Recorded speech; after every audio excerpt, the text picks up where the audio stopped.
Hola hermanos, ¿cómo están? Buenas noches. El día de hoy quiero compartirles una reflexión sobre el libro de Romanos. Este libro, esta carta a los romanos fue escrita por un hombre anteriormente conocido como Saulo de Tarso. ¿Quién era Saulo de Tarso? Era un rabí, era un judío que pertenecía a un grupo conocido como los fariseos. Era una persona apasionada, era una persona devota por la ley de Moisés, por la Torá y por las tradiciones del pueblo de Israel. Él no podía ver a Jesús, a sus seguidores, era como una amenaza, y vería a la iglesia, a la comunidad de creyentes, como alguien a quien perseguir con muchos o usando muchos medios. Pero Saulo tuvo un encuentro muy radical con el Jesús resucitado más adelante, y lo iba a comisionar o lo iba a enviar como un representante oficial de Jesús al mundo de los no judíos para predicarles y convertirlos al cristianismo, a predicarles el evangelio a las personas que no eran judías. En este caso los llamaban los gentiles. Ahora, como él tuvo este encuentro con Jesús, no lo iban a conocer más como Saulo de Tarso, sino como Pablo. Él viajaría a todo el antiguo imperio romano y empezaría a formar los nuevos seguidores de Jesús, estas nuevas comunidades de creyentes llamadas más adelante iglesias. Entonces, ocasionalmente Pablo, cuando hacía esto en muchos lugares, él ocasionalmente escribía cartas a estas comunidades de Jesús. ¿Para qué? Para ayudarles a desarrollar su fe, para responder algunas preguntas, para informar, para preocuparse, para mostrar el amor hacia los hermanos, para animar, para muchas cosas. La iglesia de Roma, esta iglesia se menciona un poco en Hechos 18, en el libro de Hechos 18, versículos 1 y 2, y era una iglesia compuesta por personas judías y no judías. En los tiempos del emperador Claudio, esta persona expulsa a los judíos de allí, y ellos regresan más o menos después de 5 años y se genera una tensión porque hay unos creyentes que son gentiles y los creyentes judíos que volvieron. Entonces había una tensión y encontraba la iglesia dividida.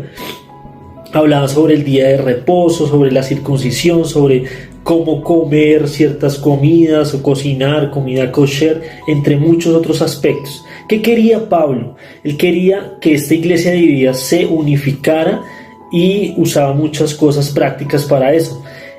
También quería en Roma poder convertirla en una base sólida para extender su misión de predicar el evangelio hacia el occidente, hacia España.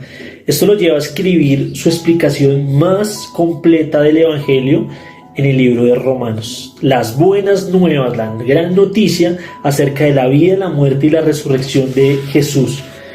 El texto que quiero mostrarles es Romanos 15, versículos 5 y 7 y versículos 20 y 21.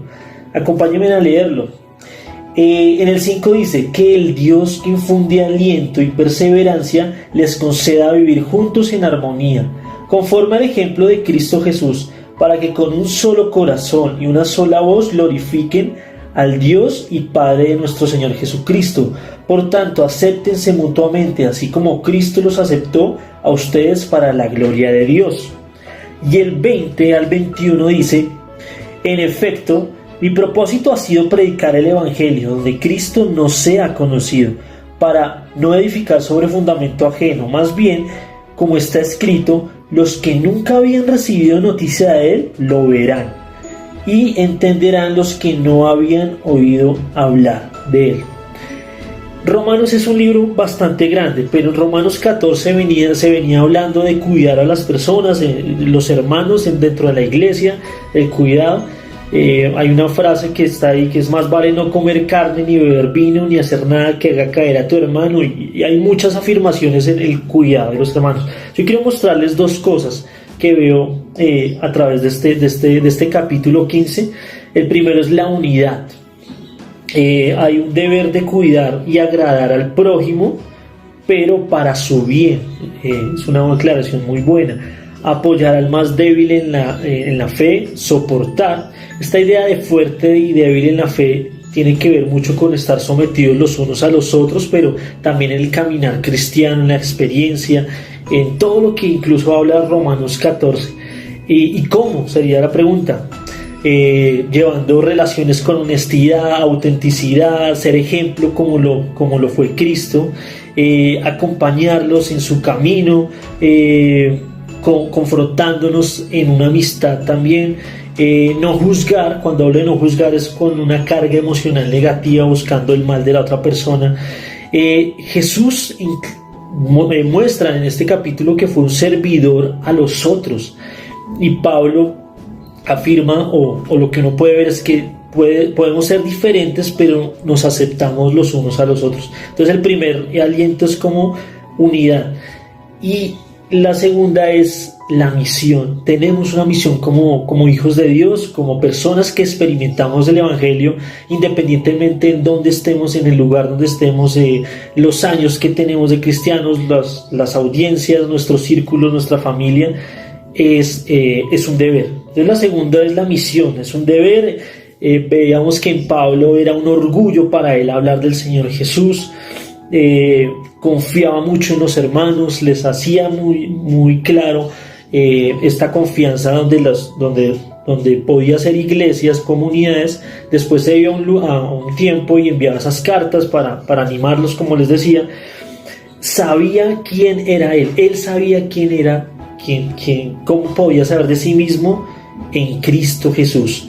Había una ética autoritaria que está basada como en la obediencia y la palabra y en lo que decía. O sea, la autoridad mucho de Pablo era que había una coherencia entre lo que hablaba y lo que hacía, había una integridad. Iba a cualquier lugar y hacía iglesia y estaba pensando en eso, o en un solo lugar, cuando a veces estaba algún tiempo en algunos lugares para hacer iglesia y seguir construyendo comunidades de creyentes. Su relación con Cristo y con los hermanos era muy notable, era muy amorosa, era muy entregada, construía familia, construía amigos, y había un ardor en su corazón por el Evangelio. Yo quiero hacer algunas preguntas y me las hago a mí también. ¿Tenemos esa personalidad, ese orgullo, esa entrega, esa estrategia por la misión como la tenía Pablo? ¿Cómo apoyar el evangelismo? ¿Cómo lo llevo? Y son preguntas muy válidas, donde estoy orando por eso, estoy apoyando económicamente en oración, estoy haciendo la tarea con mi familia, con mis amigos, donde los lugares donde estoy viviendo en integridad, estoy pensando eso diariamente, porque en la unidad que quiere Pablo, que quiere Jesús, es que todos conozcan de él y de su obra, y que esta unidad sea universal y no solamente ocasional. Quiero terminar con 2 versículos y quiero que nos los aprendamos, y son los siguientes. Están en Romanos 10, 14 al 15. ¿Cómo invocarán en aquel que no han creído? ¿Y cómo creerán en aquel de quien no han oído? ¿Y cómo oirán si no hay quien les predique? ¿Quién predicará sin ser enviado? Escrito está: cuán hermosos son los pies de los que anuncian la paz. Y lo vamos a cantar para aprenderlo. Dice algo así: ¿cómo invocarán a aquel en quien no han creído? ¿Y cómo creerán en aquel de quien no han oído? ¿Y cómo oirán si no hay quien les predique? ¿Y quién les predicará si no hay quien los envíe? Cuán hermosos son los pies de los que anuncian la paz, los que llevan buenas nuevas. Cuán hermosos son los pies de los que anuncian la paz, los que llevan buenas nuevas, los que llevan buenas nuevas.